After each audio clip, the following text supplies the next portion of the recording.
Welcome back. Hi, Telugu folks. I forget translate in Telugu for every code, each and every uh, um, every code explanation and in translating in Telugu. That point I was missed. Sorry for that. I will explain right now in this video. So all things. Overall I will explain. So as a case study. So let's see. We have our agenda in that section 2. ఇక్కడ చూడండి ఇది మన agenda అన్నమాట section 2 లో. So ఇక్కడ అసలు anchor tags అంటే ఏంటి, యాంకర్ ట్యాగ్స్ వల్ల యూజ్ ఏంటి అది తెలుసుకుంటాం. సో యాంకర్ ట్యాగ్స్ ఎన్ని టైప్స్ ఉన్నాయి, అది టూ టైప్స్ ఉన్నాయి అవి anchor tags. So absolute and relative types అన్నమాట. సో నెక్స్ట్ ఫర్దర్ ఇక్కడ ఈ యాంకర్ ట్యాగ్స్ ని యూజ్ చేసుకుని బుక్ మార్క్స్ అనేవి మనకి లింక్స్ ని క్రియేట్ చేయవచ్చు. సో దాన్ని ఆ లింక్స్ క్రియేట్ చేసిన తర్వాత సో కరెంట్ పేజీలో ఒక పర్టికులర్ నీకు టాపిక్ నావిగేట్ అవ్వాలంటే ఆ నావిగేట్ అవ్వచ్చు. సో అది యూజ్ చేసుకుని సో నెక్స్ట్ ఇక్కడ ఇమేజెస్ అట్రిబ్యూట్స్ యూజ్ చేసుకుని మనం ఒక పేజ్ నుంచి ఇంకో పేజ్కి ఎలా వెళ్ళొచ్చు యాంకర్ ట్యాగ్ యూజ్ చేసుకుని. ఓకేనా. సో ఇమేజ్ క్లిక్ చేసినప్పుడు ఇంకో పేజ్కి ఎలా వెళ్ళాలి అవన్నీ డిస్కస్ చేసుకున్నాం ఇంగ్లీష్లో. కానీ సో మీకు అది అర్థమైతే ఓకే. సో ఇక్కడ ఈ వీడియో చూడండి.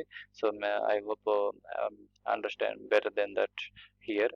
నెక్స్ట్ అండర్స్టాండ్ ది బ్లాక్ అని ఎలిమెంట్స్. సో మనం ఈ బ్లాక్ ఎలిమెంట్స్ అంటే ఏంటి, ఎలిమెంట్స్ ఏంటంటే అది కూడా చెప్పుకుందాం. సో నెక్స్ట్ ఇక్కడ ఇంగ్లీష్లో చెప్పుకున్నాం కానీ ఇక్కడ నేను తెలుగులో ఎక్స్ప్లెయిన్ చేస్తాను. ఫస్ట్ ఎవ్రీథింగ్ ఫస్ట్ అసలు యాంకర్ ట్యాగ్ అంటే యాంకర్ ట్యాగ్ అంటే సో మనం ఒక పేజీ నుంచి ఇంకో పేజీకి డైరెక్ట్ వెళ్ళాలంటే సో సో ఈ యాంకర్ ట్యాగ్ ని యూజ్ చేస్తాం అన్నమాట. సో యాంకర్ ట్యాగ్ లో మనకి హైపర్ లింక్ అనేది ఈ ఒక పేజీ నుంచి ఒక పేజీని నీకు పర్టికులర్ పేజీకి నేను సపోజ్ ఈ పేజీకి వెళ్ళాలనుకో W3 స్కూల్కి.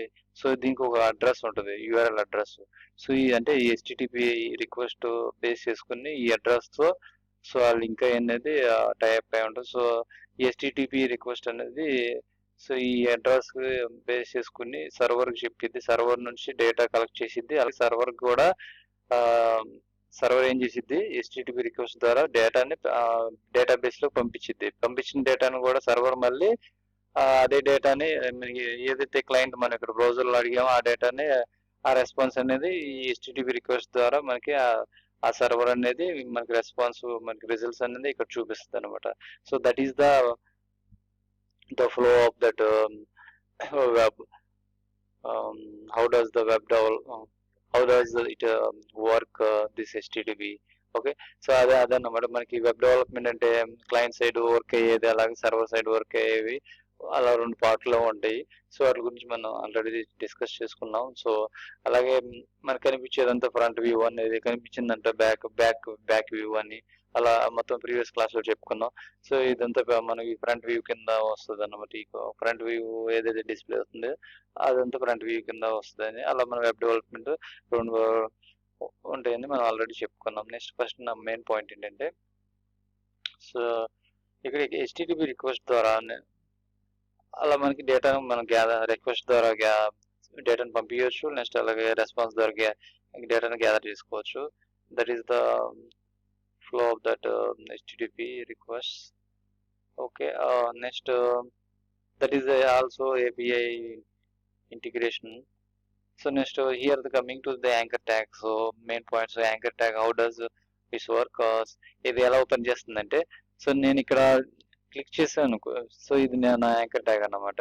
సో ఈ యాంకర్ ట్యాగ్ నేను ఎప్పుడైతే ఇక్కడ వెబ్ బ్రౌజర్ ఉంది కదా, నేను ఎప్పుడైతే యాంకర్ ట్యాగ్ ని క్లిక్ చేశానో సో ఇది హోమ్ పేజ్ అన్నమాట. హోమ్ పేజ్ అంటే ఇది inner.html ఫైల్ అనేది హోమ్ పేజ్ లో నేను ఇక్కడ నాకు ఏ పేజ్ కావాలంటే నాకు go back home page. So ఈ హోమ్ పేజ్ నేను ఇక్కడ హోమ్ పేజ్ లో యాంకర్ ట్యాగ్ రాశాను. యాంకర్ ట్యాగ్ లో సో ఒక ఫైల్ నేమ్ చైల్డ్ అనే ఇంకో ఫైల్ క్రియేట్ చేసి ఆ ఫైల్ నేమ్ ఇక్కడ హైపర్ రెఫరెన్స్ లో ఆ వాల్యూలో ఇచ్చాను అన్నమాట. సో హైపర్ రెఫరెన్స్ అనేది ఇదేంటిది యాట్రిబ్యూట్ అన్నమాట. ఈ యాట్రిబ్యూట్ లో నేను ఆ ఫైల్ నేమ్ అనేది ఇచ్చాను అన్నమాట. సో ఫస్ట్ సో ఇక ఎప్పుడైతే నేను ఈ హైపర్ రిఫరెన్స్ అనేది ఏం చేస్తుంది అంటే ఈ ఏ ఫైల్ ఉందో ఆ ఫైల్ ని కాల్ చేస్తుంది, పిలుస్తుంది అన్నమాట. ఎప్పుడైతే నువ్వు ట్రిగ్గర్ చేసావో, ఎప్పుడైతే క్లిక్ చేసావో ఈ యాంకర్ ఫైల్ లో నువ్వు ఏదైతే, సో సపోజ్ ఇక్కడ anchor click something you can write, so it will display here. So ఇది ఇస్ హోమ్ పేజ్ యూఆర్ఎల్. ఇక్కడ మనకి పాత్ అనేది ఇక ఫైల్ నేమ్ అనేది కనిపిస్తుంది ఈ పాత్ లో. సో ఇది ఎక్కడైతే నేను క్లిక్ చేశాను హోమ్ పేజ్, సో నాకు చైల్డ్ పేజ్ ఏది ఉంది, ఆ చైల్డ్ పేజ్ డేటా ఏది ఉందో ఇది చైల్డ్ పేజ్ ఇది అంటే. సో ద పేరెంట్ పేజ్ కి నుంచి చైల్డ్ పేజ్ కి వచ్చేసాం. సో ఈ చైల్డ్ పేజ్ ఏది ఉందో అదంతా ఇక్కడ కనిపిస్తుంది మనం. సో అలా ఒక పేజీ నుంచి ఇంకో పేజీకి రీడైరెక్ట్ అవుతాం, అంటే ఒక పేజీ నుంచి ఒక పేజీకి వెళ్ళడాన్ని దాన్ని నావిగేషన్ అంటాం. సో ఈ దీంట్లో ఏదైతే ఉందో అది మొత్తం డేటా వచ్చింది. ఇక్కడ డేటాలో ఇక్కడ నేను సెక్షన్ ఐడి అట్రిబ్యూట్ చేసుకుని నాకు సెక్షన్ అనే పార్ట్ హెడ్డింగ్ ఉంది. ఈ హెడ్డింగ్ లో నాకు ఇక్కడ సెక్షన్ అనే హెడ్డింగ్ ఎక్కడ ఉంది, ఇక్కడ ఉంది. ఈ హెడ్డింగ్ క్లిక్ చేయగానే ఇది ఈ సెక్షన్ అనే డేటా సబ్ హెడ్డింగ్ సంబంధించిన దగ్గరికి డైరెక్ట్ గా వెళ్ళిపోతాను. క్లిక్ చేయగానే ఇక్కడికి వచ్చేసాం కదా. సో సెక్షన్ అనేది మనం ఫస్ట్ యాక్చువల్గా ఇక్కడ ఉన్నాం, క్లిక్ చేయగానే సెక్షన్ అనే డేటాకి వచ్చేసాం. ఐడి అట్రిబ్యూట్ మనం ఇలా యూజ్ చేసుకోవచ్చు అన్నమాట. ఓకేనా. సో ఇక్కడ anchor reference anchor tag use చేసుకుని డెమో అనే హ్యాష్ ట్యాగ్ ఇచ్చుకుని, సో ఈ అడ్రస్ ద్వారా డెమో అనే నేమ్ తో ఇక్కడ దీనికి మనం ఎక్కడైతే నీకు డిస్ప్లే అవ్వాలనుకున్నావో ఆ టైటిల్ సంబంధించిన డేటా దగ్గరికి డైరెక్ట్ గా నువ్వు క్లిక్ చేయగానే ఇక్కడ డైరెక్ట్ డిస్ప్లే అయిపోతాం. When you will click on that, so after automatically to trigger on the specify part of the subheading, it will reach it. Okay, that is the destination of that particular address. Okay, so nu ekadaithe click, so next go for that image tags. మనం ఎక్కడైతే image tag అనేది ఏంటి, మనం anchor tag లో anchor tag మధ్యలో image tag use చేసుకున్నాం. So ఎప్పుడైతే నువ్వు యాంకర్ ట్యాగ్ ఇమేజ్ క్లిక్ చేసావో యాంకర్ ట్యాగ్ లో నువ్వు హైపర్ రెఫరెన్స్ నువ్వు ఏ అడ్రస్ ఇచ్చావో ఆ అడ్రస్ కి డైరెక్ట్ గా రీడైరెక్ట్ అయిపోయి, నేను ఇప్పుడు అంటే ఎప్పుడైతే నేను ఇమేజ్ క్లిక్ చేశానో అప్పుడు నువ్వు ఈ అడ్రస్ ఇచ్చావు కదా HTTP రిక్వెస్ట్, ఆ అడ్రస్ కి వెళ్ళిపోతుంది అన్నమాట. సో నెక్స్ట్ ఇంకోటి ఏంటంటే, నెక్స్ట్ ఇక్కడ inline elements and block line elements కి ఎగ్జాంపుల్ ఏంటంటే div tag, div tag and also span tag, అలా మనం పారాగ్రాఫ్ ట్యాగ్. సో ఇవంటే pair tags and closing tags అన్నిటిని బ్లాక్ లైన్ ఎలిమెంట్స్ కింద వస్తాయి అన్నమాట. ఈ ఇన్పుట్ HR బ్రేక్ ట్యాగ్స్ ఇవన్నీ ఇన్లైన్ ట్యాగ్స్ కింద వస్తాయి అన్నమాట. సో బ్లాక్ లైన్ ఎలిమెంట్స్ ఎప్పుడు మనకి కొత్తగా, సో అక్కడికి ఇక్కడ div ట్యాగ్ మధ్యలో ఏదైతే ఉందో ఇక్కడికి మొత్తం ఈ డేటా మొత్తం ఓన్లీ ఇక్కడ డిస్ప్లే అవుతుంది అన్నమాట. ఓకేనా. సో అంటే ఇక్కడ తాజ్ మహల్ ఉంది, ఇక్కడ వరకు డిస్ప్లే అయింది. సో నెక్స్ట్ ఇంకా నేను యాడ్ చేసాను అనుకో, దాని కంటిన్యూ రాదు, నెక్స్ట్ కొత్తగా క్రియేట్ అవుతుంది. సో కొత్తగా నాకు ఇంకా అన్ని క్రియేట్ అవుతున్నాయి. సో అక్కడ వరకు, సో అదేనన్నమాట బ్లాక్ ఎలిమెంట్స్ అంటే. సో కొత్తగా న్యూ లైన్ కి క్రియేట్ అవ్వమని చెప్తుంది అన్నమాట, బ్రౌజర్ చెప్తుంది. సో దాని కంటిన్యూగా నెక్స్ట్ ఏదైతే రాసో దాన్ని యాక్సెప్ట్ చేయదు అన్నమాట. So that is benefit block line కి. సో ఇన్లైన్ ఎలిమెంట్స్ అంటే ఏంటంటే, సో నువ్వు సపోజ్ ఒక పారాగ్రాఫ్ తీసుకున్నాను, ఇది పారాగ్రాఫ్ తీసుకున్నాను.